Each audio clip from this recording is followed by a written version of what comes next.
Estamos de regreso en Global 21. El tema de este día es justamente las elecciones intermedias de Estados Unidos y estamos platicando y haciendo un análisis al respecto. Me gustaría retomar el tema que abordábamos en el segmento anterior, en donde decía la doctora que a ella sí le parece que hay un triunfo por parte de los demócratas en cuanto a la mayoría en la Cámara Baja. Me gustaría saber si efectivamente es un triunfo o pudiera ser también una estrategia para que el presidente Donald Trump, por ejemplo, tenga ahora a quien culpar. En el caso del presidente Barack Obama y en el caso de Bill Clinton, ambos perdieron la Cámara Baja y pudieron reelegirse aún así. Entonces, me gustaría conocer el punto de vista de ambos. Adelante, doctora.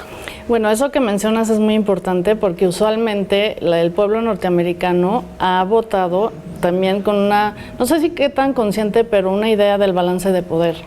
Y entonces usualmente cuando en las elecciones de medio término ponen el partido opositor, pueden reelegir al presidente que está en la Casa Blanca, bueno, al presidente actual. Entonces eso ha sido una tendencia constante, ¿no? Entonces ese es un punto más para decidir si Donald Trump se va a reelegir o no, porque el balance de poder en Estados Unidos se refleja hasta en esos momentos, como he dicho. Y entonces ahorita yo creo que Donald Trump es un Donald Trump muy empoderado. Creo que lo que sucedió ayer lo vimos en dos sentidos, cuando le pidió la renuncia al secretario del Departamento de Justicia y también con la situación con el reportero. Entonces, aquí la pregunta es, y se lo hacían hoy todos los medios, es ¿por qué está tan enojado Donald Trump si se supone que tuvo un triunfo y puede capitalizar eso para las elecciones? Y lo que pasa es que él tiene la idea que puede permear su campaña ya desde ahorita con este discurso polarizante, en el sentido que las personas que no hacen lo que yo quiero, las corro. Y sobre todo esta presión mediática de los medios que yo no quiero, usó palabras muy fuertes contra el periodista, pues yo también hago un discurso rimbombante, bombástico, ¿no? Para polarizar a la sociedad, demostrar que hay fake news y todo esto, y eso es lo que me ha funcionado. Quizá lo más dramático de estas elecciones es que finalmente no hubo esta ola azul que se hubiera esperado, y que eso permite que este discurso de Donald Trump contra la migración, con este tipo de acciones como las de ayer, se avaló al permitir que los republicanos siguieran teniendo la mayoría en el Senado, ¿no? Entonces creo que él ya encontró un camino que es muy interesante también de analizar por qué la sociedad en realidad le hace o le gusta a alguna parte de esta sociedad este discurso tan polarizante, y eso es muy preocupante porque es un punto más que mina la democracia en Estados Unidos.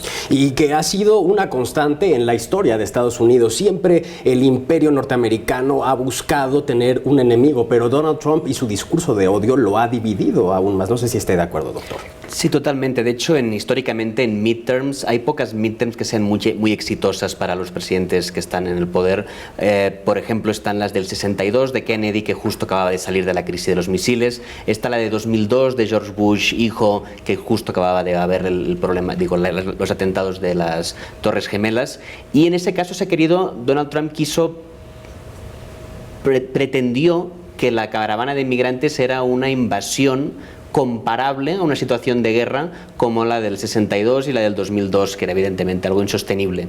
Y en ese sentido, yo discrepo un poco en la idea de que el pueblo americano conscientemente vote para crear una balanza de poder. Es una tesis que se defiende mucho. Yo tengo la sensación de que más bien durante muchos años había un consenso demócrata muy fuerte y los presidentes republicanos convivían con cámaras demócratas muchas veces, y además había muchos más consensos y era mucho más fácil que el mismo votante dividiera el voto entre la presidencia y el Congreso. Pero creo que hace años ya que se ha polarizado y que más bien cuando vemos estos cambios tienen más que ver con una gran insatisfacción con el sistema político y con una decepción muy rápida con el presidente que llega al poder. Hay que pensar que en las encuestas que se hacen a todos los países del mundo sobre cómo cómo era la situación hace 50 años, cómo perciben que era la situación hace 50 años y cómo es ahora, Estados Unidos es uno de los países más pesimistas, está, digamos, en el rango de los países pesimistas, que tienen nostalgia de cómo era la vida hace 50 años en el 68. Y este gran descontento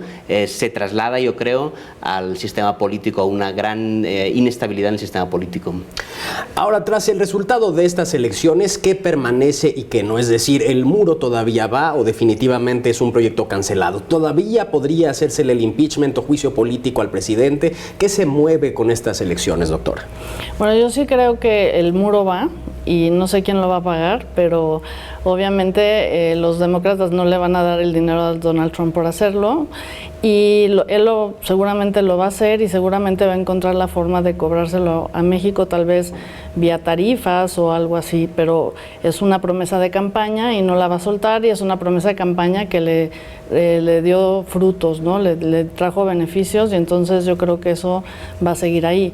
Por otro lado, también creo que los demócratas tal vez sí avancen en distintos comités diversas investigaciones contra Donald Trump, ¿no? Que pueden armar un paquete para su impeachment. Por ejemplo, hay muchas cuestiones sobre los impuestos de sus empresas y otras cuestiones que obviamente los demócratas tienen que avanzar. Aquí sí yo sería muy precisa que hay que esperar dos cosas.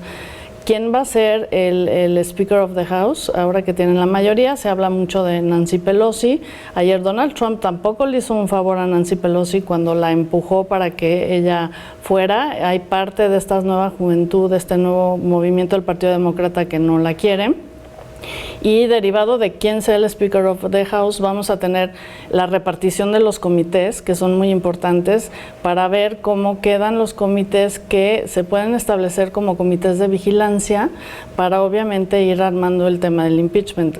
Puede ser que los demócratas sí lo armen, pero obviamente cuando pase al Senado pues va a tener mayores dificultades.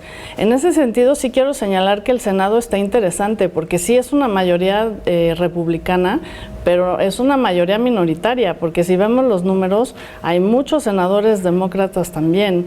Entonces yo creo que las guerras en el Senado entre demócratas y republicanos van a estar muy fuertes, se va a poner bueno.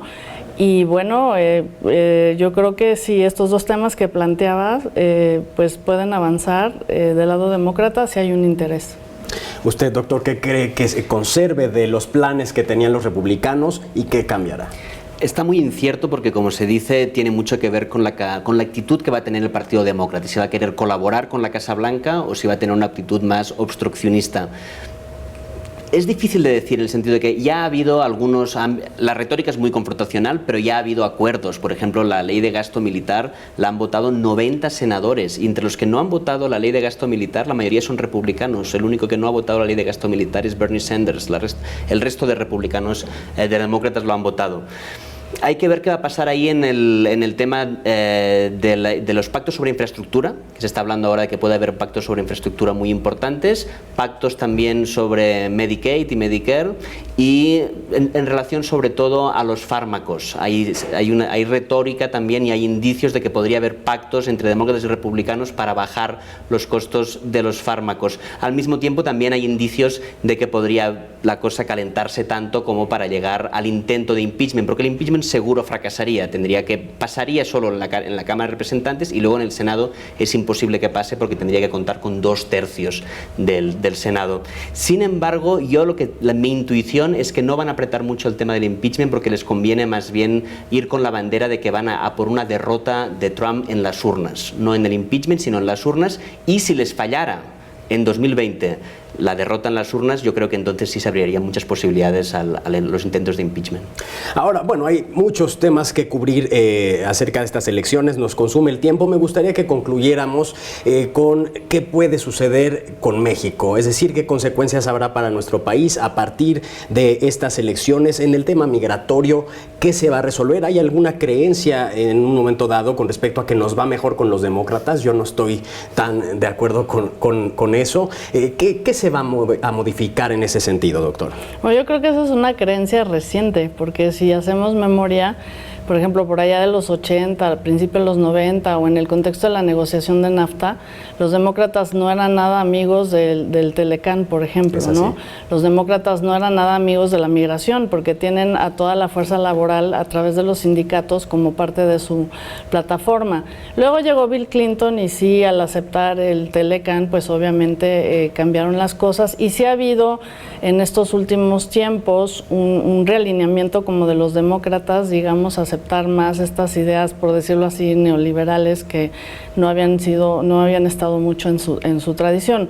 Entonces yo sí quitaría del análisis esa idea. Yo creo que ambos partidos tienen cosas buenas para México, tienen cosas negativas, y si lo bajara a un ejemplo concreto, pues yo diría que lo que está ahorita en veremos finalmente es la cuestión de la aceptación o ratificación del TEMEC, ¿no? Aquí hay un procedimiento que se supone que ahora en la reunión del G20 lo van a firmar y entonces eso va a hacer que pase a los legislativos de los 3 países.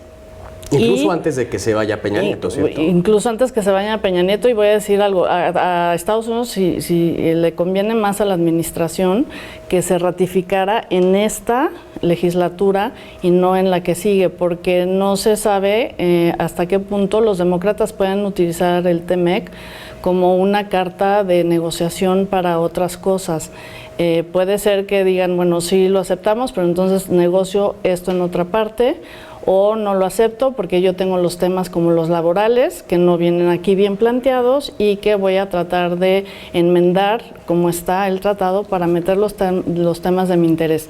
Entonces yo creo que ahí México sí necesita hacer un gran trabajo de cabildeo frente al Congreso, digamos, si no se ratifica ahora el TEMEC en estos pocos días que le quedan o meses a la legislatura actual. Hay que fijarnos muy bien también en el liderazgo del partido minoritario, o sea, los republicanos. ¿Quién va a ser el líder? Se perfila un preferido de Paul Ryan, que es McCarthy, y entonces ahí podemos ver si va a haber esta continuidad en la siguiente legislatura, pero México tiene que articular a través del cabildeo en el Congreso un acercamiento con estos demócratas para defender los intereses de México, como el caso finalmente del TEMEC. Bien. Su conclusión al respecto, nos queda nada más 1 minuto y medio, doctor. Muy brevemente, en relación a lo que se comenta de demócratas y republicanos, a mí me gusta mucho citar el ejemplo de Paul Krugman, que pasa por el gran economista progresista y en 94 dijo: hay que firmar el TLC para asegurar que no gane la izquierda en México, para asegurar que los antiamericanos del PRD no ganen en el 94. Y en relación a lo que se comenta de las oportunidades que se dan ahora para México, yo creo que depende sobre todo de México y depende de que México sepa utilizar la crisis geopolítica que hay actualmente para no ligarse a ningún partido en concreto y hacer buenos tratos pues con China y con Estados Unidos, como incluso Trudeau ya lo está haciendo. Después de haber firmado el TEMEC, fue a China y fue a decir que no está tan claro que la firma del TEMEC implique no poder tener unas excelentes relaciones comerciales con China.